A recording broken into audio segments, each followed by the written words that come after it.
Thank you, Monica. Thank you, Council. That brings us to public hearing number 4. This will be a public hearing will be held to consider the disposition of city-owned property bounded by 1st Street Southwest Northwest Interstate 380, 3rd Street Southwest and 2nd Avenue Southwest, including the alley right-of-way portion of 2nd Street from 2nd Avenue Southwest to Interstate 380 and A Avenue Northwest to 2nd Street Northwest, and inviting competitive proposals for any persons interested in acquisition and development of this property. Jennifer, I'll recognize you. Thank you, Mayor.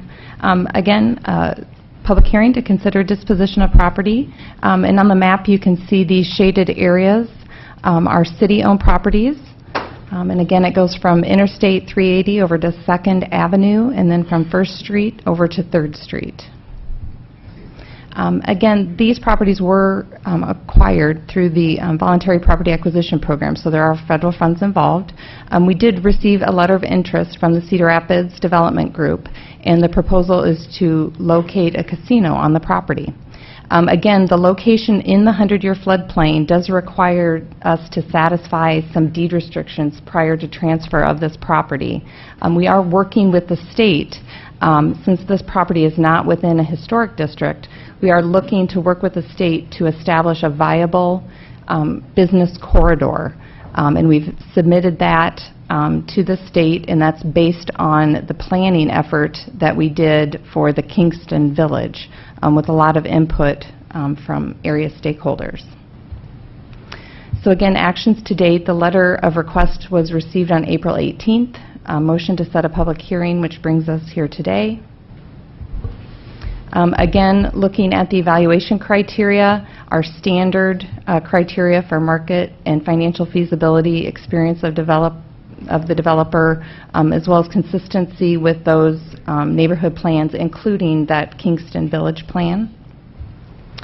And then some additional criteria, very similar to the ones on the previous project, including that design to accommodate inclusion into the city's flood protection system.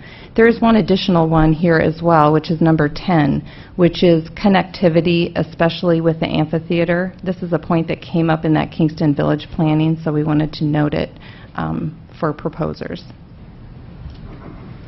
So again, next steps following that same track, an informational meeting on May 23rd, proposal deadline June 17th, evaluation of those proposals, and then that recommendation back to City Council on June 25th. I'll turn it back over.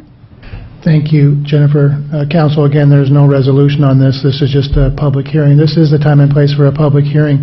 Does anyone from the audience wish to address the council? If so, we ask you to come forward and state your name and address clearly for the public record, and you have up to 5 minutes to address the council.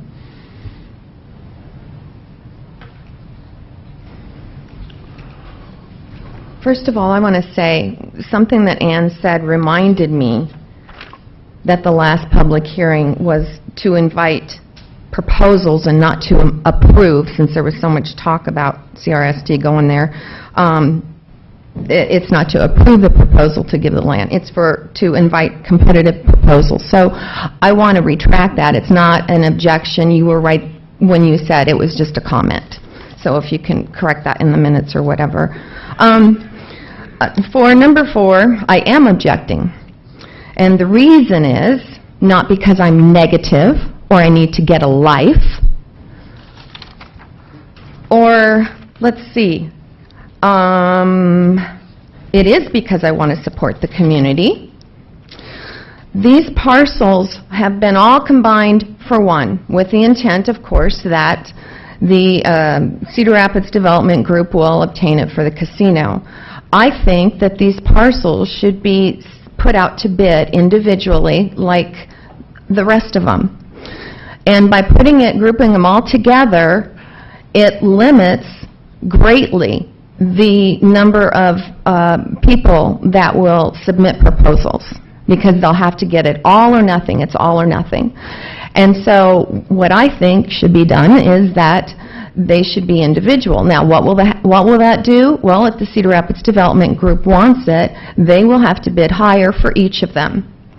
That would mean more money for the city if they're going to be buying it, and that would open up the bid process to other people if they want some of those parcels.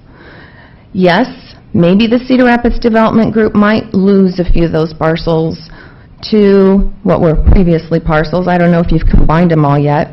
They may lose them to others that bid higher for those parcels. Well, the Cedar Rapids taxpayers will benefit from that, and if the Cedar Rapids Development Group really wants those, they can establish some sort of real estate transaction with those who did get those parcels. So what I'm objecting to is setting this out to competitive proposals for the entire group of parcels at once, in one lot. I'm open to having it set out for proposals, but not in one lot, individually. Thank you.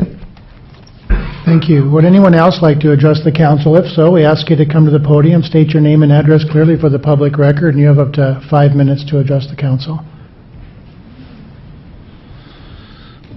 Good morning, Mr. Mayor, Morning. members of the City Council, Jeff, Jim, Amy, how are you? I'm Steve Gray, 2649 Indian Hill Road, Southeast, Cedar Rapids, Iowa.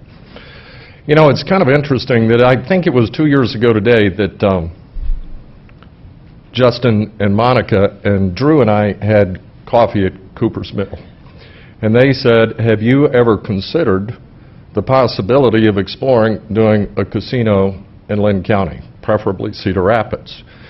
They've known that over the last 7 years we've made investments in 5 other companies. We've put over $100 million to work, and we've created 300 jobs as a result of that, with none of that coming from taxpayers. We put our investors and local money to work.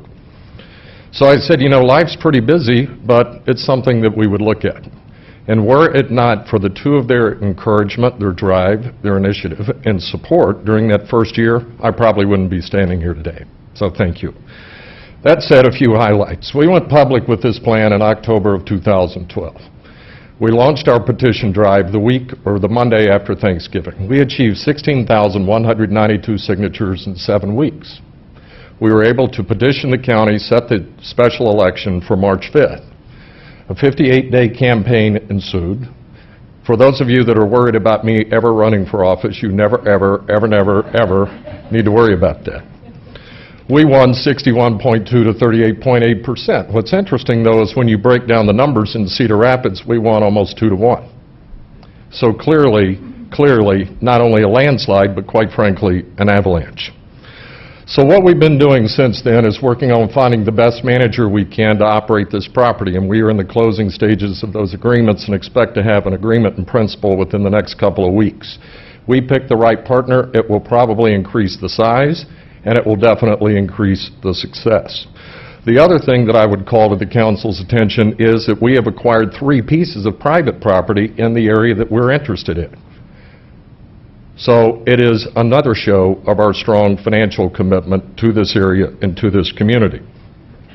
We've also done a lot of work on our $110 million of financing, and I think one thing that I should definitely note is that we now have over 150 local investors who have pledged support to this project. In addition to that, we expect that our partner will put a substantial amount of equity in this project. However, I will tell you that the residents of Lynn County will own initially the controlling interest in this property.